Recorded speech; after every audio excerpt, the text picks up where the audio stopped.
que también llevaba el pastor era una flauta de 2 tonos menores. Y los que conocen música saben que los tonos menores son melancólicos. Los que conocen música saben que los tonos menores son tristes. Ahora, fíjense qué interesante.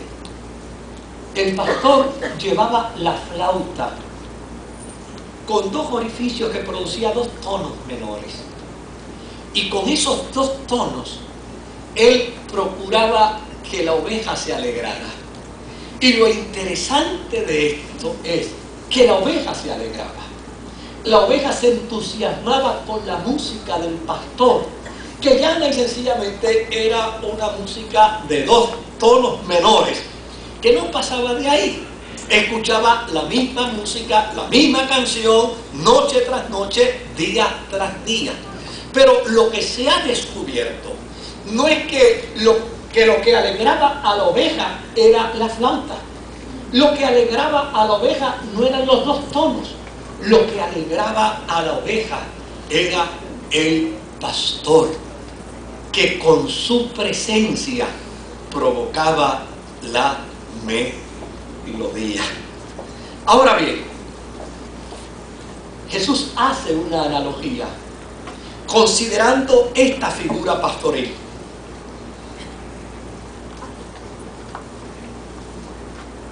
Para demarcar el sentido protector y el propósito que Él tiene a la vida de cada uno de nosotros. Este escritor Morton dice cosas interesantísimas sobre el trabajo pastoril. Una de las cosas que él dice es que una oveja en Palestina era para la lana.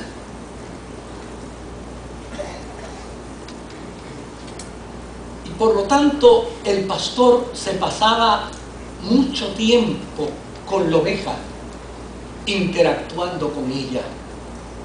Y desarrollaba inclusive un estilo de conversación, de plática con su animalito.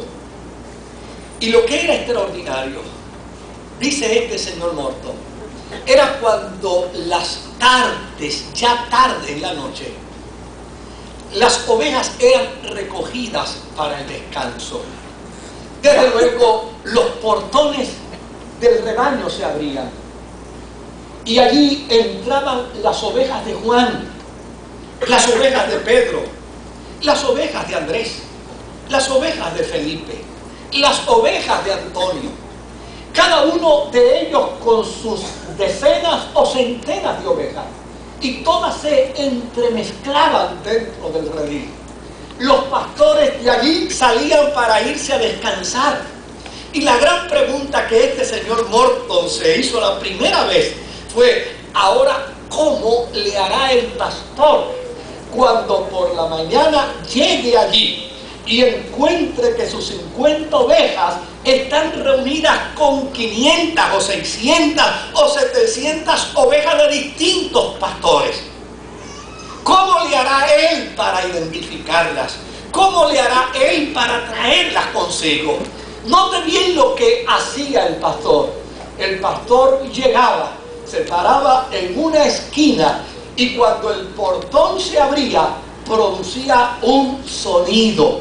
Ese sonido que producía ese pastor en particular hacía que sus ovejas escucharan su voz y salieran corriendo del redil y se fueran detrás de su pastor.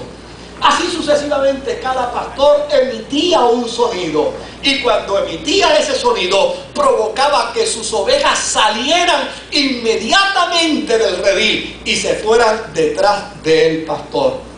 Este señor Morton dice que una de las expresiones que más le impactó fue cuando escuchó a un pastor de ovejas llamar a sus ovejas. Y miren con qué nombre las llamaba. A todas las llamaba con el mismo nombre. Les decía Tajú. Y cuando él colocaba sus manos en su boca en forma de corneta para llamar a sus ovejas, les gritaba ¡Tabú! Y cuando les gritaba a sus ovejas, no importaba que estuvieran bebiendo agua, no importaba que estuvieran comiendo, tan pronto el pastor las llamaba, ellas de inmediato salían presurosas para llegar hasta donde estaba su pastor. Si ahora, luego de esta explicación, podemos ver lo que nos plantea Juan en el capítulo 10 y lo que nos dice Jesús sobre esto. Él dice: de cierto os digo, el que no entra por la puerta en el redil de las ovejas, sino que sube por otra parte, ese es ladrón y salteador. Mas el que entra por la puerta, el pastor de las ovejas es. A este abre el portero, y las ovejas oyen su voz, y a sus ovejas llama por nombre y las saca. Y cuando ha sacado fuera todas las propias, todas sus ovejas, va delante de ellas, y las ovejas le siguen porque conocen su voz. Mas al extraño no seguirán, sino huirán de él, porque no conocen la voz de los extraños.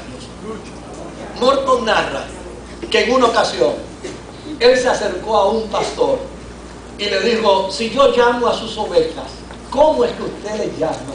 Y el pastor le dijo: este es el sonido que yo emito, y con este sonido yo las llamo. Y Morton le dijo: si yo las llamo, ellas vendrán donde mí. Y él le dijo: no. Dice: ¿usted le permite intentarlo? Dice: lo puede intentar, claro que sí, usted puede intentarlo. Y el hombre, muy regocijado, llamó a las ovejas con el sonido que el pastor le dijo que tenía que emitir. Y cuando él emitió el sonido, para su sorpresa, unas cuantas ovejas salieron del rebaño y se acercaron al extraño.